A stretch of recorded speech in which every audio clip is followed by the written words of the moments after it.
welcome. Thank you so much for coming this beautiful fall day. I'm Lisa Fox-Martin, and I'm the chair of the wonderful board of trustees that support this organization.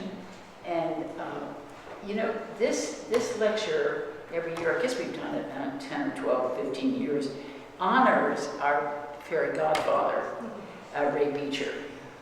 When my late husband and I moved here in 98, the house was surrounded by yellow tape. It was cordoned off because it was a hazard and a danger. And we said, how can we move to a village where the Thomas Cole house is falling down?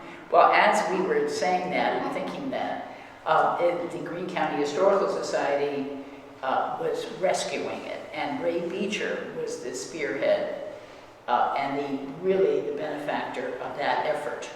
So we are so eternally grateful for him for basically rescuing the house and for really giving us a start. So we are so honored to dedicate this lecture to him every year.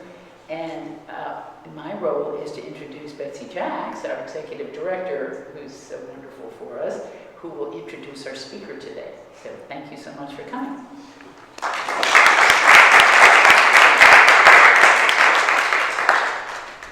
Thank you, Lisa. So I'm Betsy Jacks, executive director of the Thomas Cole site, and today I have the distinct pleasure of introducing the wonderful Christiane Ayne Crouch. And she's currently the Dean of Graduate Studies at Bard College, where she is also the Associate Professor of History and American and Indigenous Studies. And she is going to, among other things, talk to us about how she has created that department. It's really extraordinary. So this is really the kickoff to our exhibition next year, our sort of a year-long and we hope multi-year initiative. The exhibition is Native Prospects, Indigeneity and Landscape Painting, which will open this May. And in this room here will be some of the most iconic Thomas Cole paintings combined with Indigenous objects of historic and artistic value, as well as artworks by contemporary Indigenous artists, including Truman Lowe, Alan Michelson, and Teresa Baker. So it will show you these paintings in a new way. You will never see them the same way again, I promise you. So it is with gratitude and humility that we acknowledge that we are today learning, speaking, and gathering on the Mohegan ancestral homelands, the people of the waters that are never still, who are the indigenous peoples of this land. Despite tremendous hardship in being forced from here, today their community resides in Wisconsin and is known as the Stockbridge-Muncie community. We pay honor and respect to their ancestors, past and present, as we commit to building a more inclusive and equitable space for all. Professor Christiane Crouch focuses on the histories of early modern Atlantic comparative slavery, American material culture, and Native American and Indigenous studies. She holds a PhD and MA with distinction in Atlantic history from NYU and an AB cum laude in history from Princeton. Her bio includes so many awards and fellowships that we would have to have a whole other day to go through them all.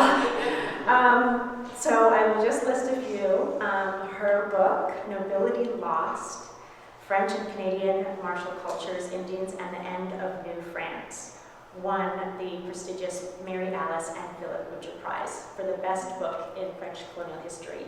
She currently serves on the council of the Alejandro Institute and is a member of the inaugural cohort of Wright Institute Fellows. I'll list a few others. Georgian Papers Program Fellowship, Hutchins Fellow at Harvard University's Hutchins Center for African and African American Research. And this research has been supported by American Philosophical Society, Yale Center for British Art, John Carter Brown Library. Okay, you get the idea. It goes on and on. So we're so thrilled to have her here today. Please welcome Christiane.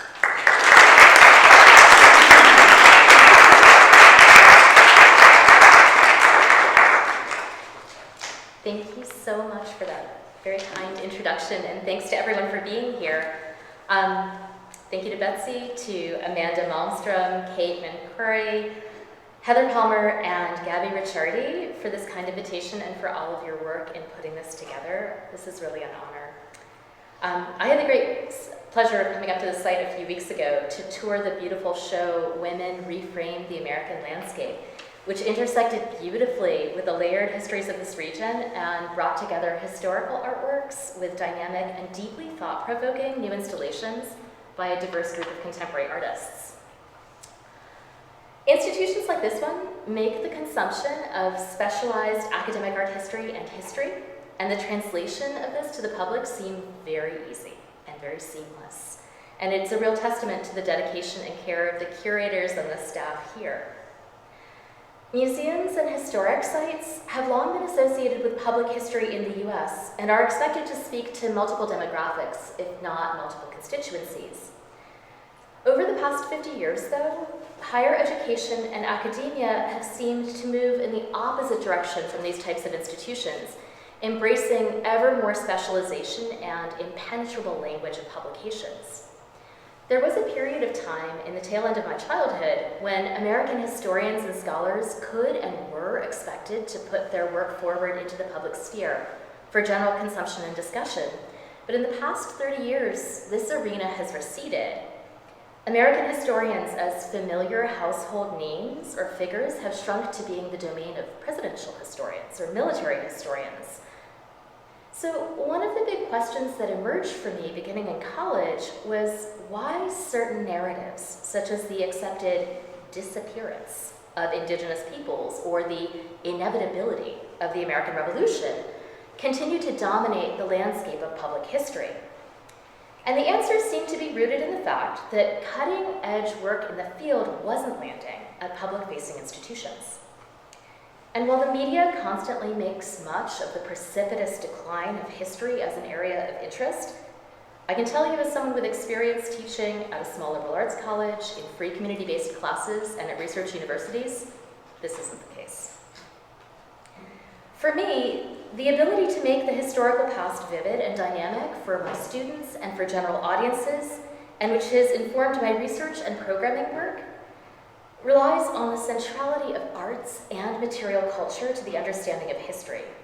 So to a certain extent, a good historian is always rethinking place, because our role is to recreate the past according to the lived experience of historic individuals, making it true to their experience, not ours, and then to explain why these histories help to bring new questions to rethink where we are now. Layering that experience to make it a rich tapestry requires research and ingenuity. I was never satisfied working only in textual archives. When I was a junior in college, I was researching a history essay on Ethiopia to fulfill a promise to my mom about spending some time studying my own heritage.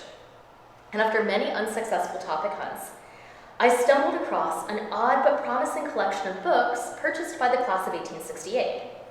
But when I tried to read one of the library's books, I found most of the pages uncut.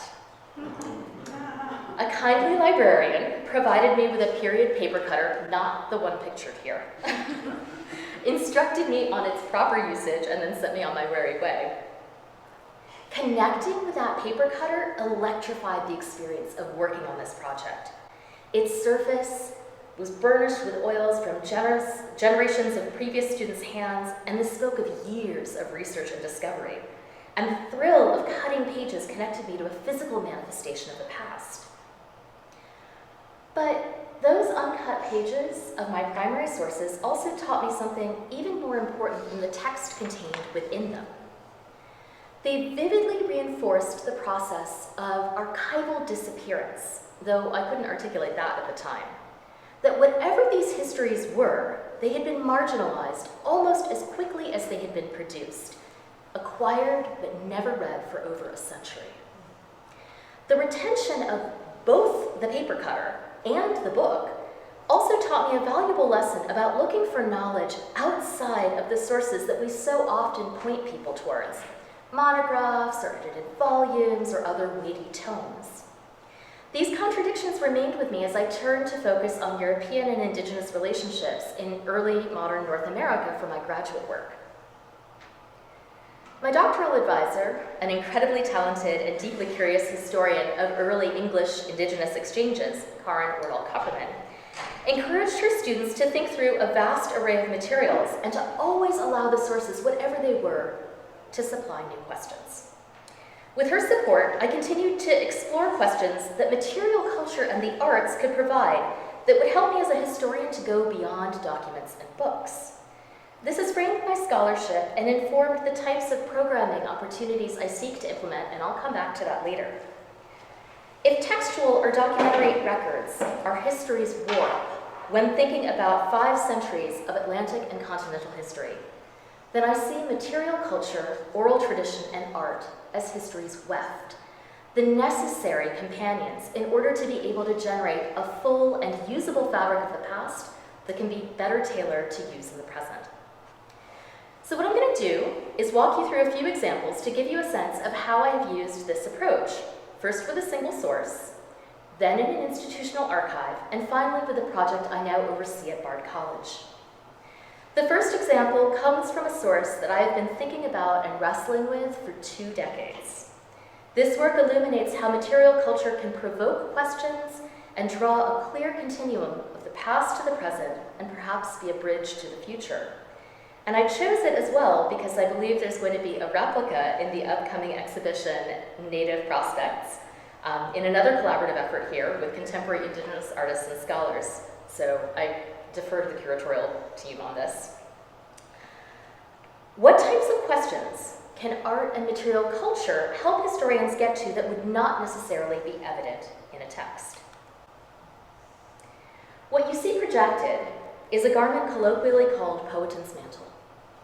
To a non-specialist eye honed at Euro-American museums, this might just be a collection object or an ethnographic artifact. But as I will show you, what has been called Powhatan's mantle is far more than an object. It encapsulates and showcases land, labor, and world all in one. Wrought of expertly processed deer hide, the mantle comes from the Chesapeake region and dates to the late 16th, early 17th century. Its common name derives from a legendary provenance and association. We do not know for certain whether or not this was in the possession of Wahunsanaka, or as you probably know him, Powhatan, father of Pocahontas, who was the Mamanatuik, or paramount chief, of a vast territory in the late 16th century called Senacomica, densely populated land in Algonquian. Processing this hide to render it soft, supple like a woven textile, and then collecting, selecting, and embellishing it with shells required hundreds, possibly thousands of hours of labor, making this just the sort of prestige item a werowance, or a chief, or a Mamanatuik, or paramount chief, would have to showcase power and influence. Textiles and garments constitute essential modes of material diplomacy, encounter, and remembrance on this continent. Hide and cloth answered the most fundamental needs of established communities.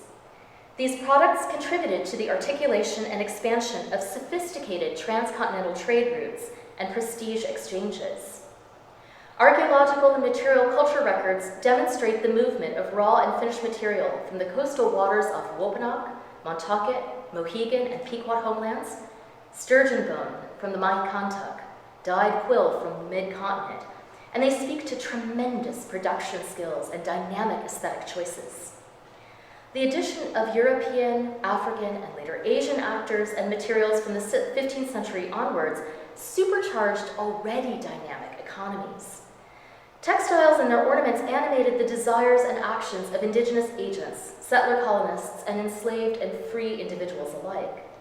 Floss, hide, thread, sinew, fabric, all created avenues by which indigenous influence, power, and aesthetics exerted themselves. Made of hide, the mantle reveals to us its own social fabric. Networks of reciprocal obligation in the Mamanatuik's domain, where Wahunsanaka oversaw the collection and distribution of material ranging from food essentials for sustenance to prestige items, like copper discs prized for their color and composition, or purple quahog shells. The design elements of the mantle, which have been the subject of much scholarly interpretation, further suggest the indigenous social fabric which Spanish and then English settler colonial forays worried at the seams. 34 spherical shapes rendered in shell, these ones, surround central forms. Researchers have suggested these spheres may represent the villages that comprised Wohonsonoka's domain. The figures are more ambiguous. The human-like central form might be the Mamanatuik, or a representation of a deity, or an allegory for relations. Similarly, the animal-like forms might represent the game upon which these thriving communities depended, or they could reflect the ideal of balanced human-non-human relationships, the maintenance of which determined any chief or paramount chief's authority and the community's well-being. As we see in this watercolor of the village of Pamaic, made by John White based on his own eyewitness experience in 1585, and also a later 18th century Catawba map, palisaded indigenous villages embraced circular forms, and indigenous maps prioritized the paths among these villages. And in looking at these comparative images, we can see that Powhatan's mantle is likely not, nor ever was, a mantle or a garment. The association with mantle comes from English textual records. Maps like the ones on the left and the right have helped to provide important context for this redesignation, though the Ashmolean Museum maintains the older label, noting in its entry that Powhatan's mantle appeared as of 1638 in the Tradescant collection, the forerunner to the contemporary institution. As to how the mantle arrived, the museum's website states, quote, "The accepted explanation is that it may be one of the gifts presented by Powhatan, who gave his, quote, old shoes and his mantle in 1608 to Captain Newport for King James I as a worthy token." This archival textual fragment suggests a one-to-one correlation between the Mamanatuik's old shoes and his mantle and what is now called Powhatan's mantle. But this was likely not a garment. Rather, this is a valued representation of social relations. What I want to emphasize are 2 points. First, this was probably the product of exchange, an example of material diplomacy if Powhatan did present this to James I via Christopher Newport in his domain of Senecomica. And thus, the map mantle represented an extension of the social fabric of Senecomica, with Wohonsonoka adding Jamestown as a 35th circle. On the cloak, he did this by sharing this highly representational and powerful element from his community. Second, there's an error beyond the title.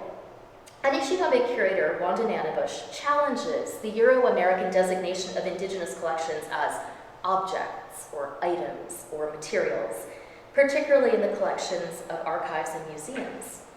Instead, Nanabush substitutes the term beings to more accurately reflect the power and relational aspects of indigenous work currently found in public and private collections in the global north.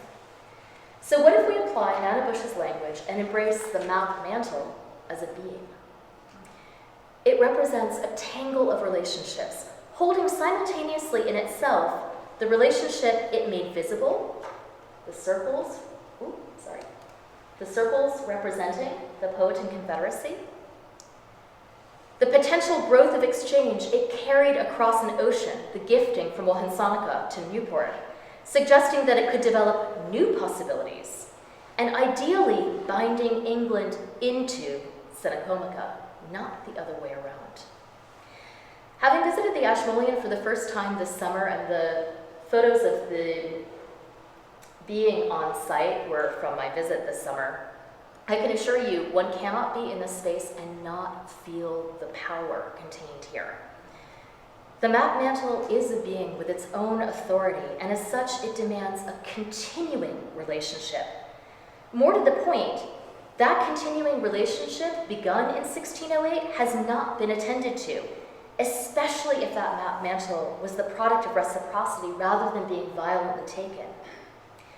So beings like this help us to understand the ongoing relationships that animate historical materials and records. They are not dead weight of the past. The concept of ongoing relationships is incredibly important for anybody working in Native American and Indigenous studies.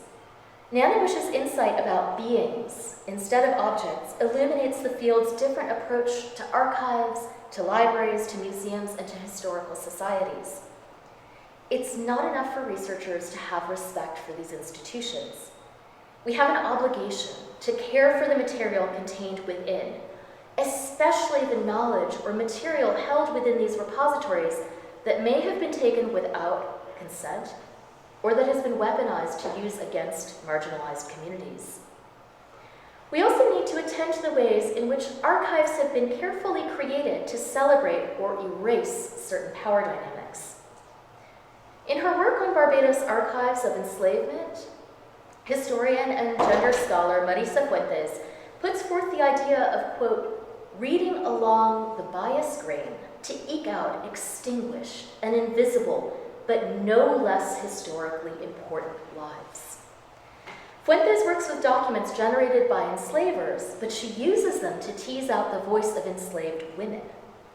The archives I've worked in are different than hers in that they look at Indigenous and settler colonial experience, and they're rooted in material culture as much as text. But I nevertheless draw inspiration from her concept of working to, quote, stretch archival fragments, to move sideways, I would say, looking for the unexpected point of entry to tell a richer, better, more real story. So let me give you an example of how I've done this with an institutional archive.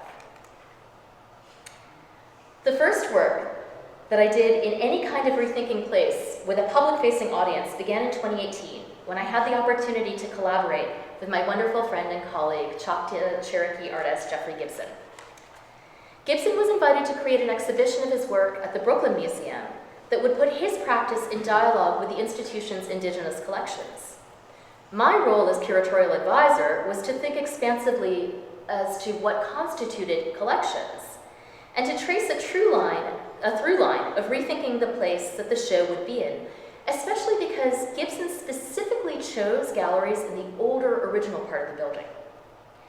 This provided an opportunity to have history and art work collaboratively to reorient visitors and challenge their understandings of what they thought they knew. The goal was not only to showcase the work of a dynamic, extraordinary contemporary artist, it was to demonstrate the power to rethink narratives through art and to show the power latent within archives to be able to affect change. Like many U.S. museums begun in the 19th century and envisioned to be comprehensive, the Brooklyn Museum has unevenness in its sizable collections, very significant holdings in some areas like the arts of Nubia, and many fewer in others. Many of its more recent non-European acquisitions came to the museum through the aggressive collecting practices of a self-taught curator active in the first quarter of the 20th century, Stuart Hewlin.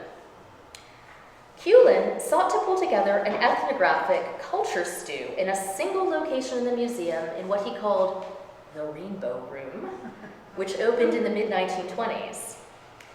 And he was very much a representative type of institutions of his era, dynamic, self-taught, and very self-assured that he, not Indigenous makers, was the best judge of what constituted authentic Indigenous art.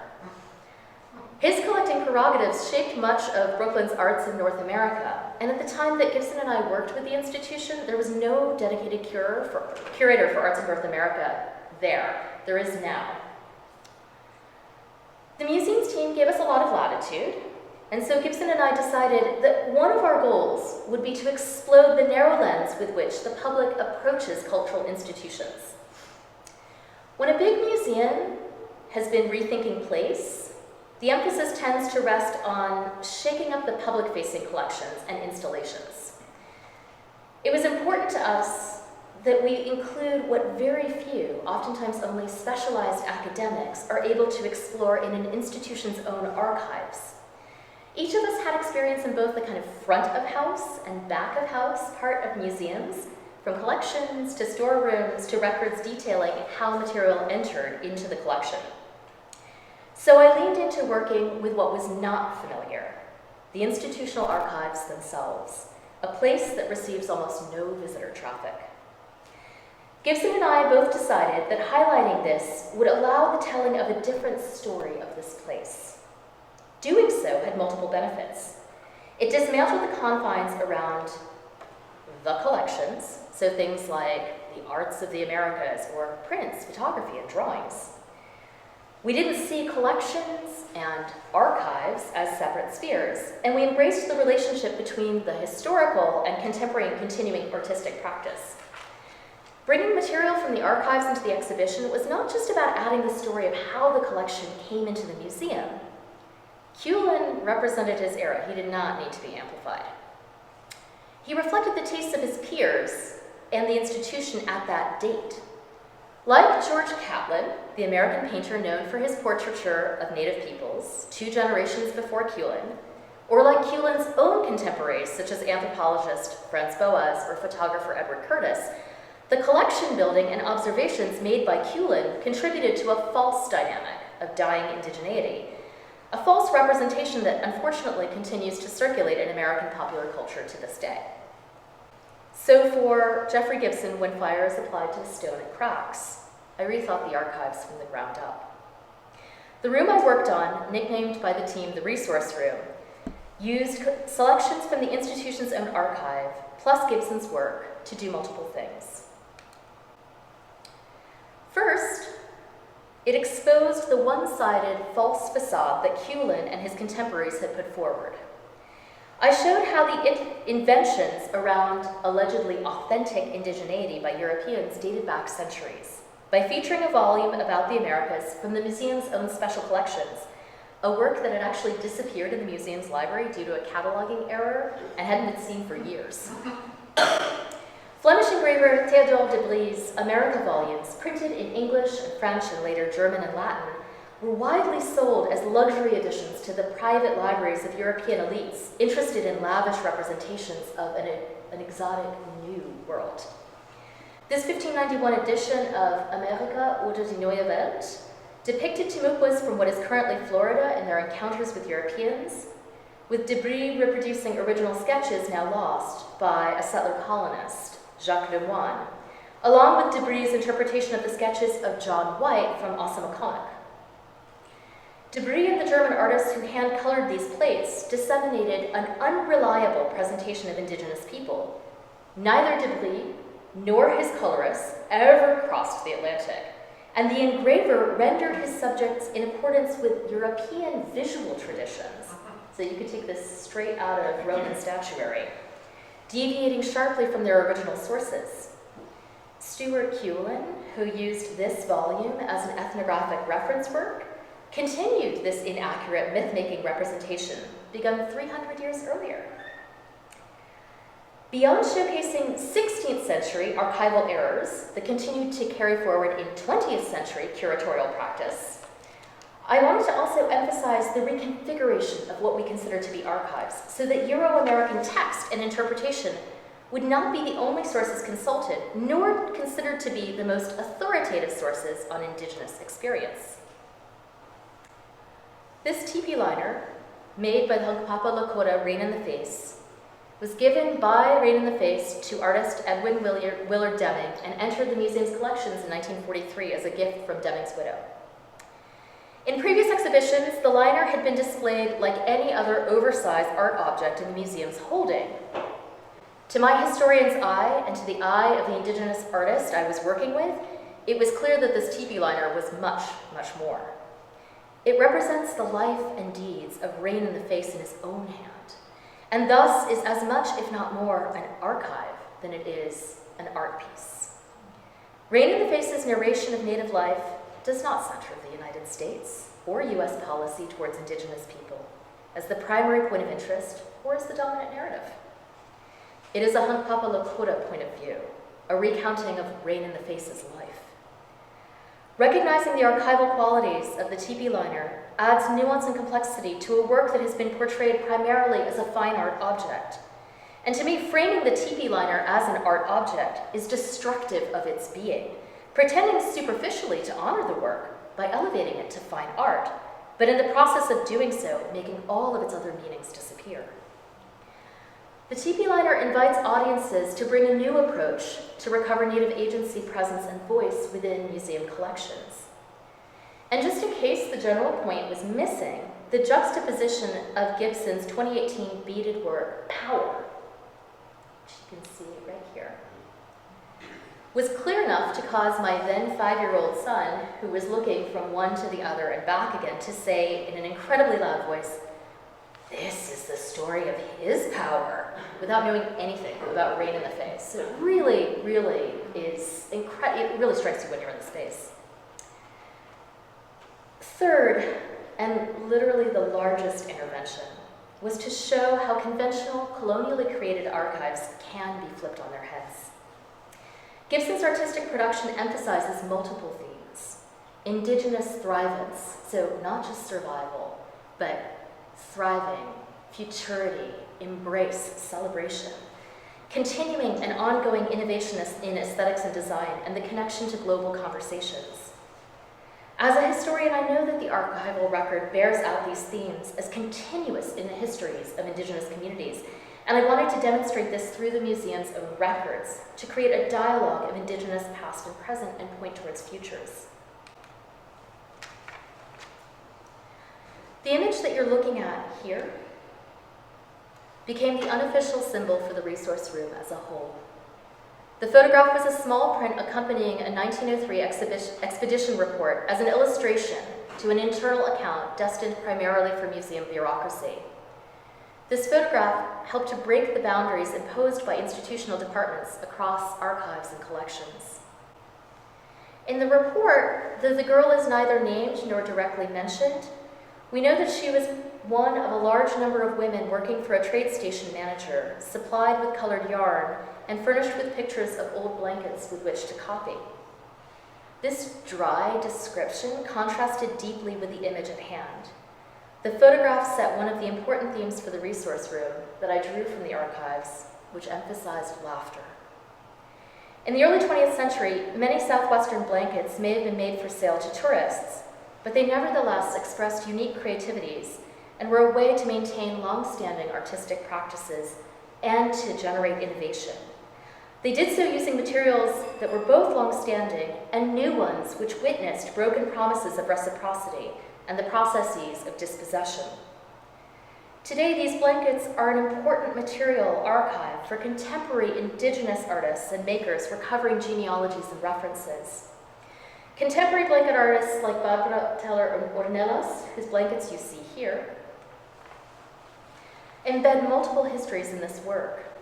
To non-Indigenous viewers, courtesy of the art market, Ornelas makes representations of various stages of Diné chief blanket designs, which sell for very high prices and are deemed by cultural institutions to be, quote-unquote, highly collectible. But the history accessible to Ornelas and to her community also tells the story of imperial war and encodes memory into the work. Her weavings, her titles remember the upheaval and devastation of the removal of Diné communities from their homelands to Bosque Redondo, the erasure of a generation of weavers who she reclaims and restores. To have the room in the museum dominated by a vibrant, laughing maker, alive and in mid-creation, surrounded by the triumphant life story of Rain in the Face and the dramatic new work of Jeffrey Gibson, announced an emphasis on endurance and futurity. No longer relegated to a secondary position, the young woman in this photograph shows total pleasure as a creator and a maker. The image challenged and reversed the more widespread stereotype derived from photographs of Edward Curtis of posed, static figures. His work is a series of ghostly masks. She's alive. She roundly rejects any romanticized ideas of a false, vanishing frontier.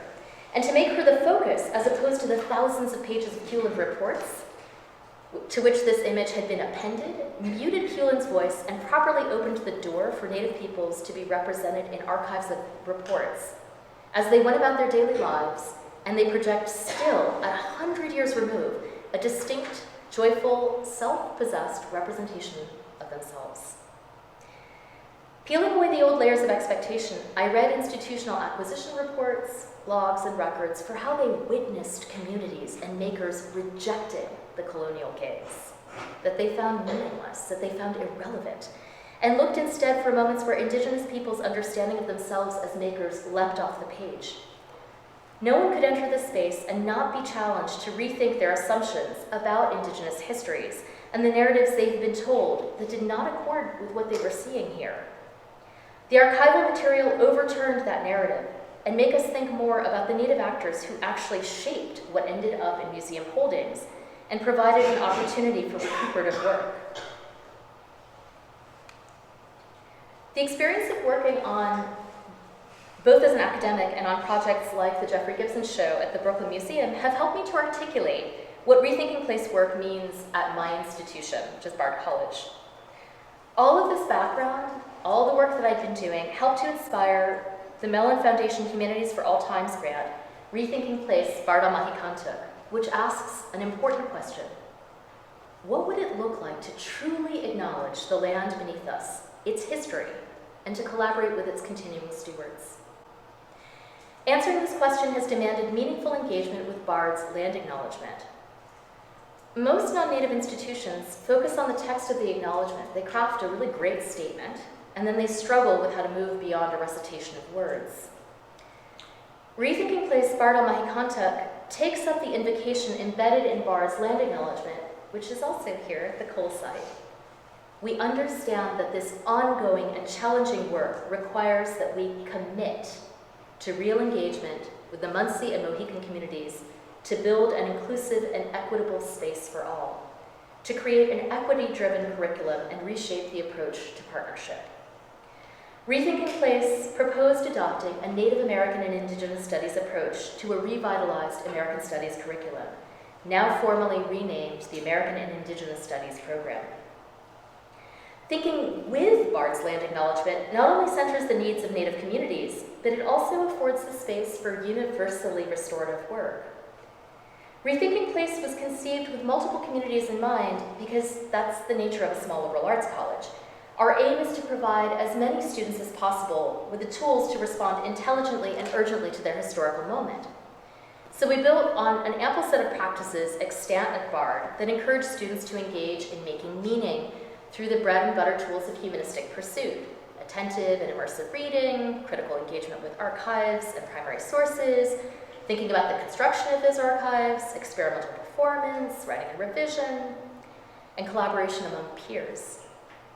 In practical terms, in the 2 years Rethinking Place has been running at Bard, this has meant engaging in some very familiar academic work, hiring postdoctoral and post-baccalaureate researchers with nascent careers in Indigenous studies across a range of fields like music and studio arts, as well as working with researchers deeply invested in community-driven alternative archives.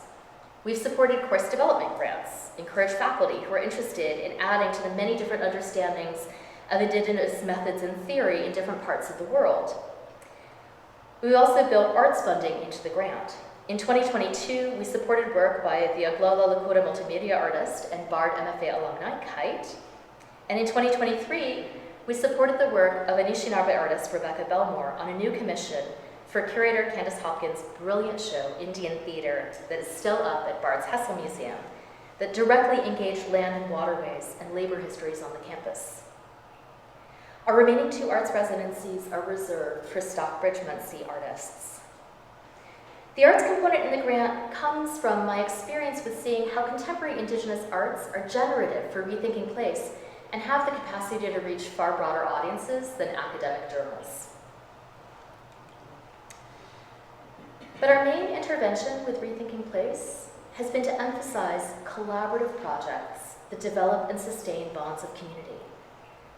The chief among these was working out a memorandum of understanding signed this summer between the Stockbridge Munsee Band of Mohican Indians Tribal Council and Bard to govern the terms of the Mellon Grant and to ensure that we made real commitments, legal commitments, not just words and good faith, to build relationships and to open opportunities for and standing with the community as much as we could. The fruits of this work excuse me, The fruits of this work can be seen in Rethinking Place supported projects, like a multi-year course by my colleague, artist Becca Getty, working in collaboration with Bard Farm Coordinator Rebecca Yoshino, and working to grow dye plants and to gift, exchange, and collaborate with Mohican seed plant and knowledge keeper Lucy Grenier. Rethinking Place also makes resources available to the public through our recurrent conferences, lectures, and workshops to educate interested partners and work to educate interested partners on the stakes of archival access and authority and on best practices when approaching and working with sovereign tribal communities. Our programming purposefully invites presentations by and collaboration with students and faculty from other higher education institutions in Mohican homelands. It's important because we don't want the boundaries set by the settler colonial state to limit what it is that we are doing. We invite work by leading scholars, as well as by Bard students, faculty, and staff, and by Indigenous-led community partners like the wonderful team at Forge Project. Through programming and practices, the Rethinking Place team makes clear that there are multiple circuits of expertise to draw from, rather than settling into traditional academic hierarchies. The grant project's emphasis is that placemaking is, at its core, always about relationship building. We are incredibly fortunate that much of Rethinking Place's work will be made permanent after the grant concludes by a visionary gift from the Goshman Family Foundation, a gift that expands this intellectual exploration and dynamic growth through Bard Center for Indigenous Studies. What is at stake is the work of Indigenous Studies and the relationship between Indigenous peoples and larger society. Powhatan's map, or Powhatan's mantle, put forth an ideal set of relationships that relied on reciprocal obligations. Rethinking Place may be a multi-pronged project, but its original question, what would it mean to truly acknowledge the land beneath us, requires us to always be in conversation with and led by the descendant communities. And if we are, then we have returned back to the process of negotiation and to the realm of real possibility that takes us back to the original era, when Wahasanika gave a pair of his old shoes and a mantle for others to use, symbolically to walk on the common land that sustains us.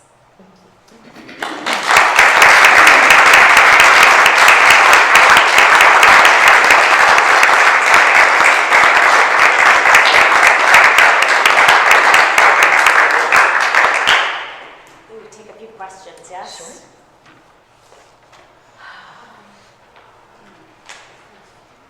Please. You mentioned small liberal arts college a number of times.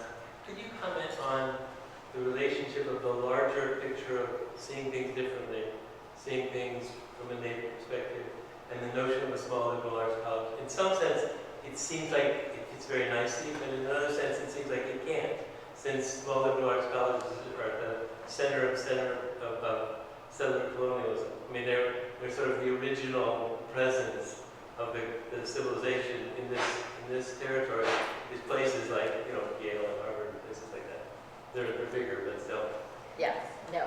So the question is about small liberal arts colleges fitting into a larger landscape of ideally restorative work, because the model of the college follows a Euro-American settler colonial model. So one thing I will say for Bard is that we do fit that model, but we are also unburdened by the kinds of fraught associations that Yale and Dartmouth allegedly founded for the benefit of Indigenous students, and Harvard also allegedly founded for the benefit of Indigenous students, have on their shoulders. But I guess what I have learned in working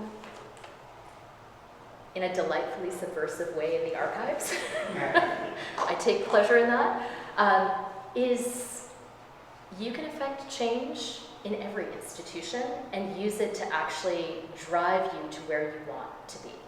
So from my perspective, if what I have to work with is the team at Bard College and the fact that the administration has been very flexible in allowing for curricular experimentation And if you build it and you can find the money for it, no one's going to stand in your way. That's very different from a lot of institutions that I think take a linebacker approach to the endowment. The students that we train, the community members that we bring, the resources that we can take back to communities, that we can gift to communities, that sets up a new model of relationships. If you do that enough times, people stop arguing about whether they should do that, and then start arguing about what the best ways to accelerate that work are. So, you know, the photograph that you have here, that's my son in front of the Mohican Nation sign. The whole steering committee went to Wisconsin in June to visit with the community because there was no way that we could engage in this work without developing personal relationships with community members. But when we went out there, we took clay from the homelands, from the Bard Farm, so that artists, young artists there, can work with material from their homelands with an anticipation that they'll be able to come back here. We take books, we bolster their library, we try to find ways to support pathways here. That's a starting step. It's not the end-all, be-all. So I guess I try to lean into a radical hope that the institution is not fixed in stone and that this is a way of making it a better place, and that where it will go, whether it's 5 years from now or 500 years from now, maybe 500 years from now we'll be at land back. And, you know, we'll all be talking about this as the glorious old archival past of the battle days. But I guess that's where I see small liberal arts fitting in. Yes, that was such a wonderful talk. I loved the concept of describing Indigenous art as beings, and I actually witnessed it personally. A number of years ago, I recently retired as curator of American Canadian sculpture at the Met American Wing, and I purchased on instinct a number of years ago a painting by a French emigre artist, Jules Tavernier, and he ended up in San Francisco in the 1870s and painted this extraordinary grand scale work of an underground roundhouse ceremony conducted by the Elan Pomo. And the minute I bought it, it was very clear I was in no position to interpret it or to make sense of it. And you know, this was before we hired our wonderful current Indigenous curator, Patricia Morgan. I didn't have the benefit of that. So we were just grappling with it. Do we even have the right to show this? You know, it's a spectacular painting. And miraculously, the current head of the tiny Elan Pomo community at Clear Lake, Robert Geary, called me on the phone. And we, over 2 years, developed a relationship. He became the interpreter spokesperson. We threw out all the anthropological history. It was just completely incorrect.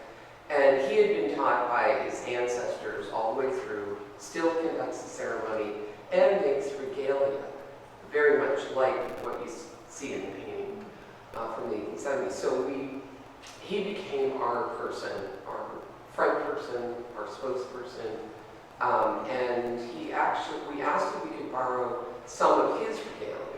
So going back to the beings, the first question he had was, will I ever receive these back? Because the history of his family was that Berkeley had taken his grandparents' regalia and they still have it. So we assured him of that, and then we flew him to New York in advance of the show, and there were 3 beautiful pieces, and we had cases made. We had the mountain makers ready, we had everyone there, and so he said, all right, I want anyone who will be dealing with these objects to gather. I'll be singing to them, and I will be reassuring them that they're going to be okay here.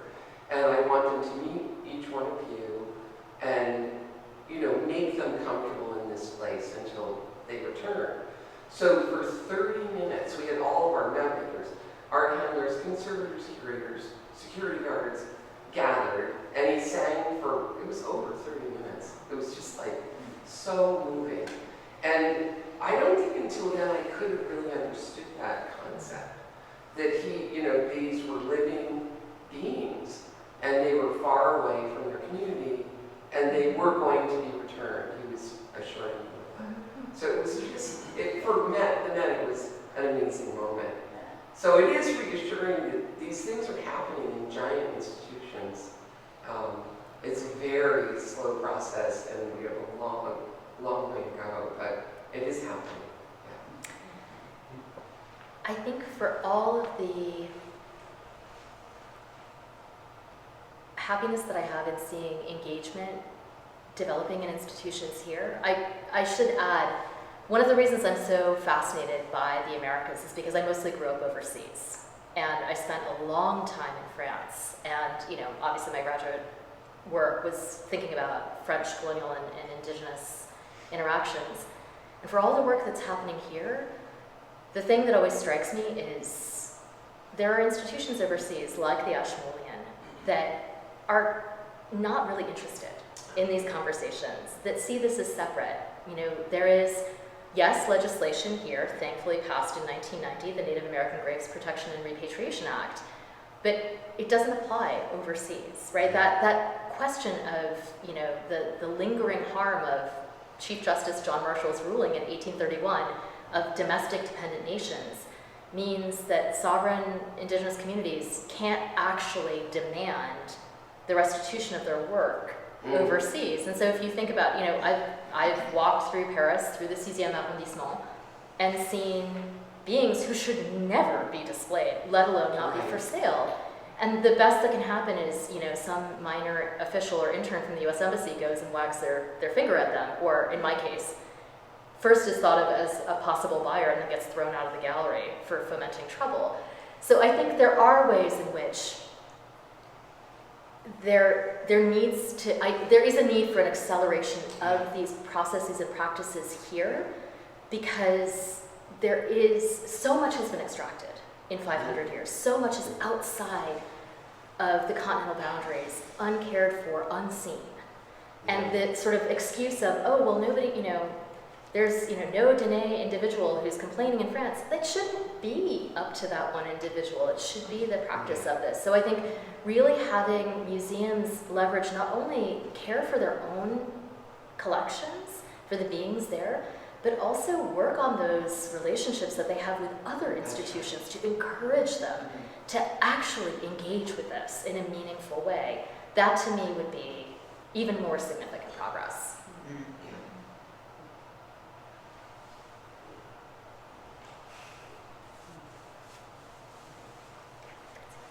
I was wondering if you could give, if you could think of an example of some really great, a great example of a museum doing good work that you could point to as an inspiration to other museums. Is there a particularly good project or initiative? I mean, I can think of two. I can think of what you're doing with your staff at the Coal House. No, but it's true. It's true, right? One of the reasons that I was really struck when I came to see Women Reframing the American Landscape was that you leaned into not just a kind of, right, it has to be a both and for me as a historian. You leaned into the Euro-American female artists who participated in a particular milieu of creating fictions about the landscape who were unrecognized in their own time, and yet the historian in me who works on the early modern and 19th century America also knows many of these images makes these women handmaidens of empire. And instead of stopping with just including their voices, you then had the dialogue of these dynamic contemporary artists thinking about what dispossession and removal from the land can look like, what immigration looks like, what enslavement and its legacies look like, what marginalization looked like in the pendant show, and really integrated these in an incredibly beautiful way. I think a lot of people start with one or they start with the other, but they don't think about them in dialogue. So to me, that's really striking. And I think that's part of the power of some of these smaller institutions, to go back to the liberal arts question, smaller institutions that have the ability to do that. The other would be, since she's in the audience, Candace Hawkins' beautiful show, Indian Theater at the Hessel Museum. More than 40 artists. An incredible range of practice. And I think the thing that really struck me the most, Candace beautifully put together different generations of artists, even within one family, responding to the erasures within certain kinds of traditions, the importance of women in the creation of sort of plains, regalia, and power shirts, and then the ways in which the children of that first generation of female artists have responded to this, right? That there's a dialogue that's taking place, really pushing the boundaries there, and thinking about what that means. That's, again, a smaller institution, but one that is unafraid to do this work. I think, I'm very proud of the National Gallery for inviting Jean Quaitesy Smith to curate a show. The first piece that they ever collected by contemporary artists, which was one of Jean's pieces, was in 2020. This is the National Gallery, right? I went to the National Gallery every Sunday for 5 years when I was in elementary school, which was the longest I'd lived in the States. I looked at the Thomas Cole Life Cycle series every Sunday. Even I, as a kid, was like, something's missing here. Something doesn't seem right. Right? It's like my son in the gallery. It's intuitive. And so I really think some of the finest work has been done by college galleries, by university galleries, posing modernity at the Wallet before it went to the Orsay, thinking about the expression of Black women and Black models in modernism. These are incredibly important shows. It's the institutions that don't feel the burden of living up to some sort of colonial fantasy that I think are actually doing the work. That's so interesting. So they're the ones you should give money to.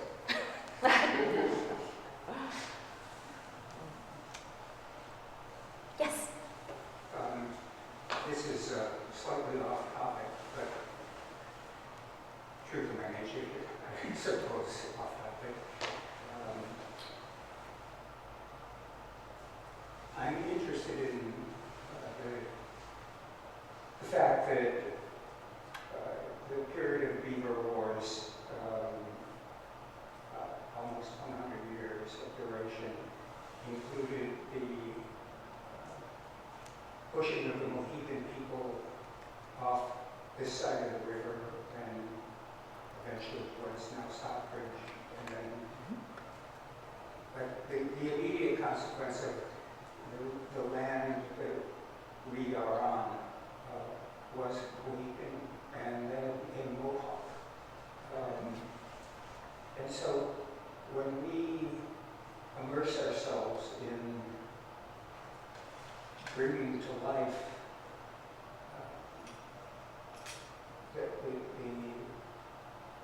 let's say, making our ancestry a living presence in the organization and its work. How do we honor both of those tribal entities?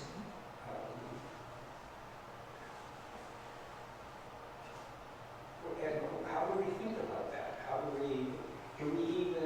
Are we able to tell when the Mohawks made that physically? The Mohicans had to leave the west side of the river. Does that have to be a reality in our thinking about our efforts to inform ourselves of our indigenous heritage and bring that heritage to life today?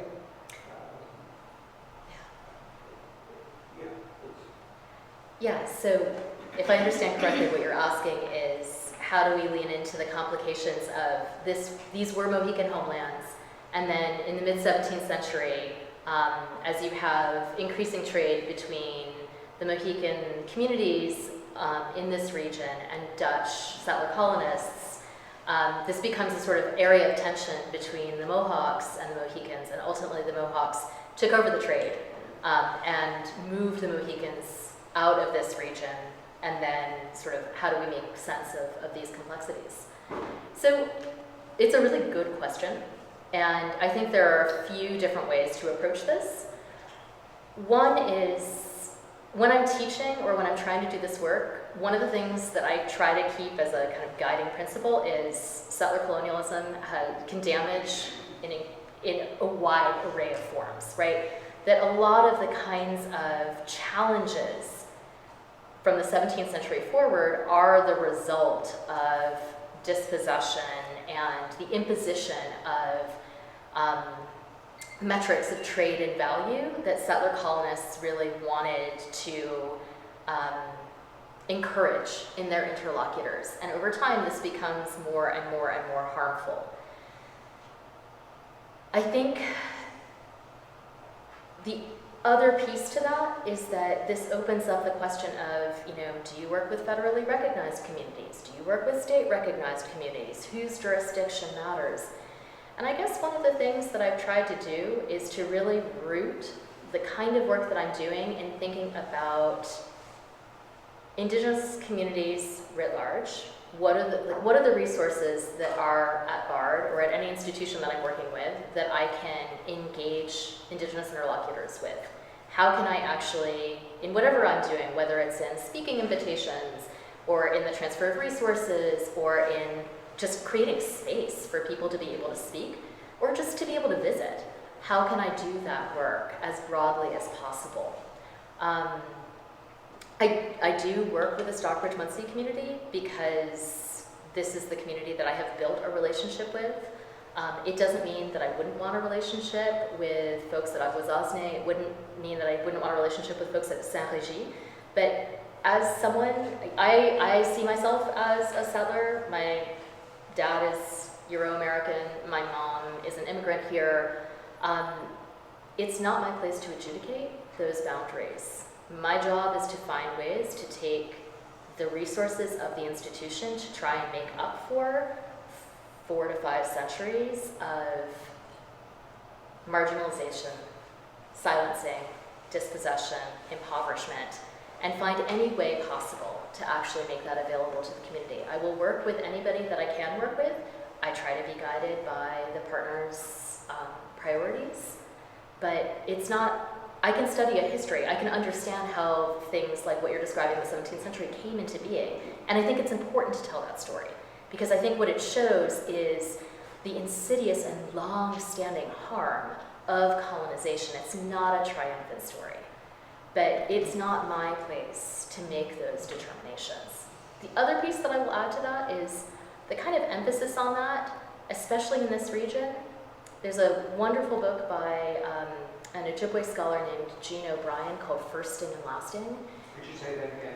Her name is Jean O'Brien, and the book title is Firsting and Lasting. It was published by Minnesota Press in 2020. And what she does is she talks about the 19th century experience in the Northeast of small historical societies and antiquarian societies and these sort of armchair historians like Francis Parkman, who both emphasized the first story, so the first person to be at Plymouth, the first white child born in the Americas, and at the same time, they emphasized the last of. So Cooper's 1826 novel, The Last of the Mohicans, or newspaper stories on the last, fluent speaker of fill in the name of the language, Narragansett or Mohawk or what have you. And for me, what's really important is to make sure, especially in this region, that people understand I'm not really into the debate about whose jurisdiction matters. What my job is to remind everybody, these communities are here. These are their homelands. They are in dialogue with. They have a tremendous amount that they want to be able to get on with here. And to emphasize that 17th century history is a part of that process of just suggesting they're somehow in the past. It's just like the idea that, freedom flows north, right? So slavery was very real here, but the way we tell that story, it's like, oh, the minute you got north of Mason-Dixon, it was great. Right? And that's the other sort of story that I emphasize as well, but that's very much a part of that process. Well, the Iroquois were amazing at expansion during that 90-plus year period of Beaver Wars. And Mohicans were the only tribes that they, so to say, overcame and conquered territory. The Shawnee and other, I think they were pretty dominant over the period. and and they were, influential in their confederation. For example, Benjamin Franklin, who considered it as a possible model for the way the colonies could be organized. If only he'd arrived at land back at the end of that conclusion. It's just fascinating to me that that particular period, which was driven by the whites' desire to acquire fur, and the Indians' desire to acquire the tools available in trade with the whites, probably redefined this region's indigenous identity in a profound way, in a way that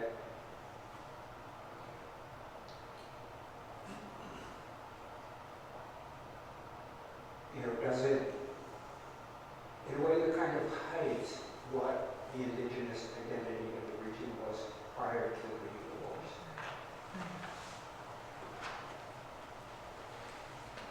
Okay, well, maybe we'll take this conversation back there over some wine and water. So I'd like to thank Christiane again.